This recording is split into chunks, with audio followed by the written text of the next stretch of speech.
Hey, it's Clay Trader, and this will be a video chart on ticker symbol CXRX. We will take a look at the 30-minute time frame. Real quick, what do I mean by 30-minute in case maybe you're new to charts? Instead of each one of these candlesticks here representing 1 day's worth of price action, which is what you would normally see, each one represents 30 minutes. So this here may look like several days worth of time. It's actually just today's price action broken down into 30-minute time slices.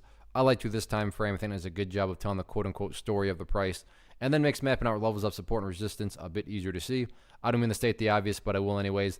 Absolutely monster move today, not only from a price action perspective, but you look down here at the volume, and especially in the afternoon, you can see by far the biggest volume this chart has had in quite a while. So a lot of eyeballs on this one. Let's get some levels of support mapped out. Then we can talk areas of resistance. So the first level of support is what I would call the ideal level. I mean, if you say, hey, Clay, what would make this chart look the absolute strongest going forward?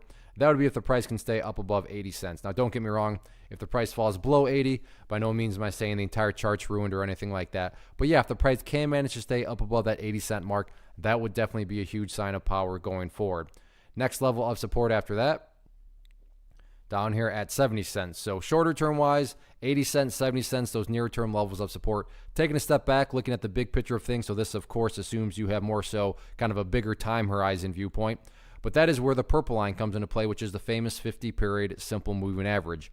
As the name implies, that purple line is going to move itself higher and higher as time goes by. So if you are sitting there saying, look, Clay, I just care about the big picture, give me a very cut and dry way to gauge the health of the move. This right here being defined as the move. So how do you gauge the health of that? Again, going back to that purple line, as that purple line moves itself higher and higher, as long as the price stays above it, then the price action is in full bullish health.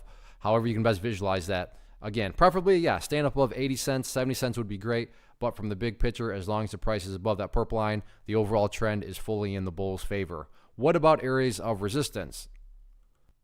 As it stands right now, the sellers seem to be hanging out right there around the 95-cent mark, probably more so 94, 95, whatever you want to call it. We're splitting hairs there. But I think we can all agree that the main point of price congestion right now is you can see right up around that area. Bulls tried on a couple occasions to get up through there, and in both instances were rejected back down. So that'll be public enemy number one going into tomorrow to close out the week. Anyway, slice though, very powerful move on the Bulls' part. Now it's just a question of can they build upon this momentum going forward? We shall see.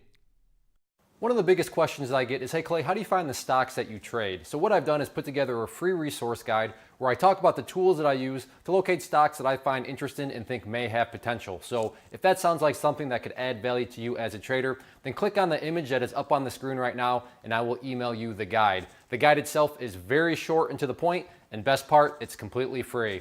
Thanks for watching the video. Let me know if you have any questions.